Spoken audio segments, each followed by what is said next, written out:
Ехо, включвам се в последните минути на 1 декември за днешното видео. По принцип имах различни планове за това какво да бъде съдържанието му, но тъй като го бях планирала преди миналата седмица, съответно идеята беше различна. Предвид събитията от миналата седмица и организирания протест днес, може да видите, че се промени малко плана. Радвам се просто, че хората успяха да се обединят и общо взето врага на моя враг и мой приятел много въжеше днес.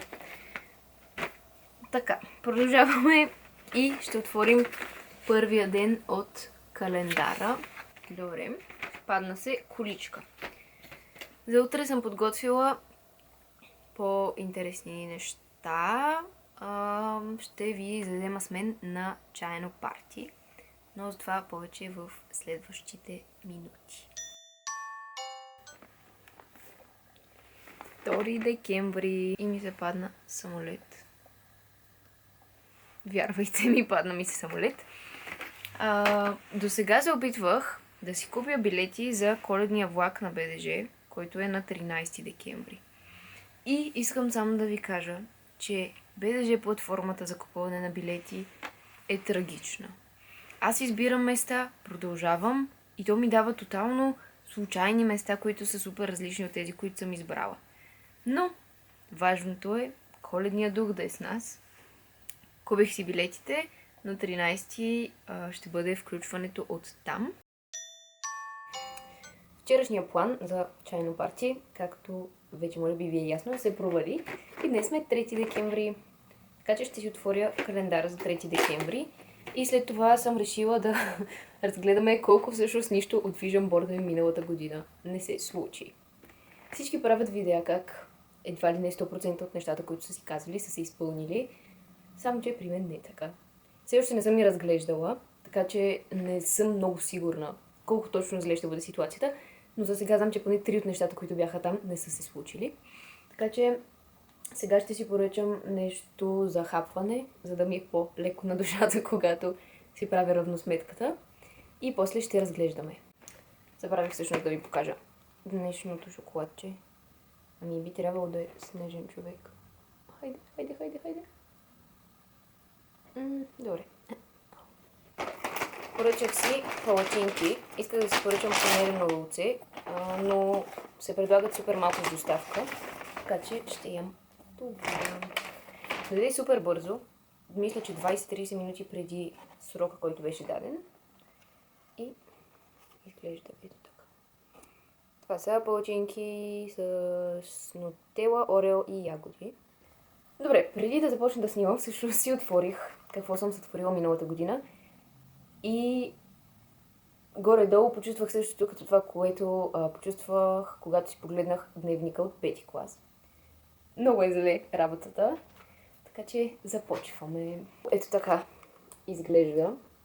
След това Долулу е следващата, което Долулу означавало нереалистични очаквания. Започваме едно по едно да разглеждаме нещата. Така, това очевидно няма въобще какво да го коментираме.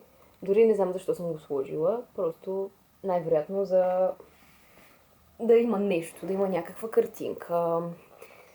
Това тук го сложих като символ на това да съм щастлива през тази година, така че мисля, че това е нещо, което успях да постигна. Продължаваме Лондон. Не съм отишла в Лондон тази година, а това тук всъщност е апартамент над Лондон. И двете очевидно въобще не са се случили. Нещо, което се случи, ето тук съм си сложила да започна да ходя на пилатес и вече ходя от няколко месеца и много ми харесва. Мисля, че е много моето нещо, успокояващо е, приятно е, препоръчвам го. Тук имаме да започна да работя в Хенеси и тук отгоре имаме Диор. Първо, две тотално различни неща. Второ, защо съм сложила и двете? Едновременно да работя и в двете ли съм си представяла? Това тук е завършване на университет, което ми се случи, завърших бакалавър, но с оценка 17,5. Във Франция оценките са от 0 до 20 и над 10 точки се минава. Под 10 е двойка. Да имаш 17,5 е меко казано невъзможно. Наистина е много трудно. Аз имах първия семестър 14,5 и нямам как да не се похваля. Бях първа в специалността ми. А втория семестър не беше чак толкова добре. Нещото, което със сигурност ще остане и за следващата година е 10 000 последователя в TikTok на къде да уча. Имаме супер много гледания. Сега погледнах, най-гледното ни видео има 52 000 гледания. Другите са средно по 15-16. Свърши ми мястото. За къде да уча? Да, имаме много гледания и хората коментират, но не мога да ги задържа да ни последват. И това ще си е цел за следващата година също. Ако имате някакви съвети или искате да се включите в екипа, заповядайте. Равносметката. Правете си виждам бордите с възможни неща и наистина обмислени. По принцип няма нищо лошо просто да си слагаме картинки, стига следващата година, когато правим равносметката, да не сме разочаровани, че не сме ги постигнали. Аз не съм. Ще си направя отново същата. Не същата, разбира се. Но пак, може би ще си сложа такива цели, защото хубаво е човек да си мечтае и да си се надява на някакви неща. Може би ще го снимам, може би няма.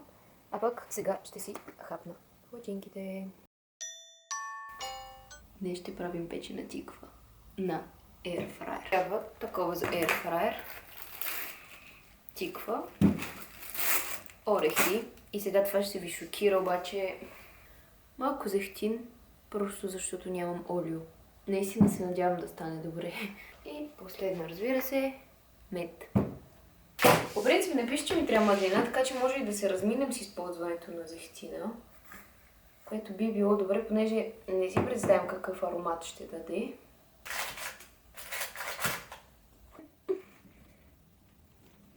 Доста голям проблем.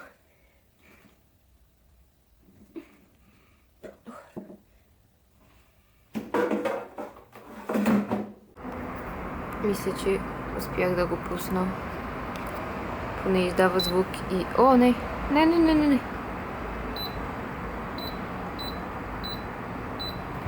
Издава звук и вибрира и ми се струва, че работи. Само, че няма как да знам.